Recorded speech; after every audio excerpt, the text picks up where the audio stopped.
வணக்கம் சார். இந்த ப்ராப்பர்ட்டி வந்து திருவாரூர் மாவட்டம் வரும். நீங்கள் தஞ்சாவூர்லேருந்து பாபநாசம் ரோட்டில் திருக்கற்காவூர்லேருந்து ஒரு 5 கிலோமீட்டர் சார் ப்ராப்பர்ட்டி. இந்த ப்ராப்பர்ட்டி வந்து ஒரு 80 வந்து மகாக்கனி மரத்தோடு இருக்குது. எல்லாம் ஒரு 12 வருஷத்துக்கு மேலே நல்ல பராமரிப்பில் இருக்குது மரங்க. உங்களுக்கு எல்லாம் மகாக்கனி மரம் வித் போர்வெல்லாம் இருக்குது. உங்களுக்கு 6 ஓரமாக இருக்குது அந்த ப்ராப்பர்ட்டி. நல்ல ரோடு பேஸு, தார் ரோடு பேஸு, கிராமத்தை ஒட்டியே வரும்.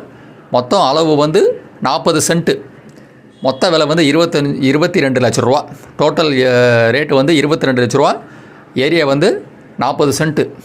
இடம் வந்து புஞ்சை லேண்டு, ஒரு விவசாய நிலம், ஆற்று ஒட்டியே வருது ப்ராப்பர்ட்டி. இந்த ப்ராப்பர்ட்டியோட ஃபுல் வீடியோ வந்து சரவண பொய்கை யூடியூப் சேனலில் இருக்குது. லிங்க் இதில் இருக்குது. கிளிக் பண்ணால் ஃபுல் வீடியோ வரும் உங்களுக்கு. இது மொத்த விலை வந்து 22 லட்ச ரூபா. டோட்டல் ஏரியா வந்து 40 சென்ட்டு. மொத்த விலை 22 லட்ச ரூபா. புஞ்சை லேண்டு, மகாகனி மரத்தோடு இருக்குது. மொத்த விலை 22 லேக்ஸ், 22 லட்ச ரூபா. நன்றி.